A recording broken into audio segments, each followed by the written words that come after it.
సాక్షి TV ప్రసారాలను వెంటనే పునరుద్ధరించాలని కోరుతూ అనంతపురంలో ఆందోళన కొనసాగుతోంది. ఆర్డీఓ కార్యాలయం వద్ద జర్నలిస్టు చేపట్టిన రిలే నిరాహార దీక్షలకు వివిధ రాజకీయ పార్టీల నేతలు, ప్రజా కుల సంఘాల ప్రతినిధులు మద్దతు పలికారు. చంద్రబాబు నిరంకుశ వైఖరి వీడి సాక్షి టీవీపై ఆంక్షలు ఎత్తివేయాలని వారు డిమాండ్ చేశారు. అవినీతి అక్రమాలను బయటపెడుతున్నందుకే చంద్రబాబు సాక్షిపై ఆంక్షలు విధించారని మండిపడ్డారు. ఏపీలో అప్రకటిత ఎమర్జెన్సీ అమలవుతోందని నేతలు ఆగ్రహం వ్యక్తం చేశారు.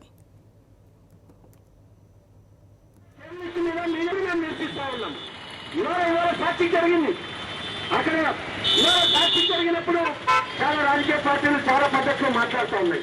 ఆవేదన జరుగుతుంది. అధికారులు అందరికీ కోరుతూ మేము ఒకటే కోరుతా ఉన్నాం. ఛానల్ మాత్రమే జనాల నుంచి జనాలకి ఏ హామీ నెరవేర్చలేదు. జనాలు పడుతున్న ఇబ్బందులు కానీ ఇంకోటి కానీ ఈరోజు ప్రజలు అందరికీ కూడా తెలియజేసిన ఛానల్ ఏకైక ఛానల్ సాక్షి ఛానల్. జగన్మోహన్ రెడ్డి గారి వాయిస్ ఈరోజు ప్రతి పల్లెకు చేరుతుందంటే దానికి కారణం సాక్షి ఛానల్ అని ప్రతి ఒక్కరికి కూడా తెలుసు. అలాంటి ఛానల్ని నిలిపివేస్తే జగన్మోహన్ రెడ్డికి జనాలకి మధ్యన బంధాన్ని తెంపేయచ్చు అని చెప్పి ఈరోజు సాక్షి ఛానల్ నిలిపివేయడం జరిగింది.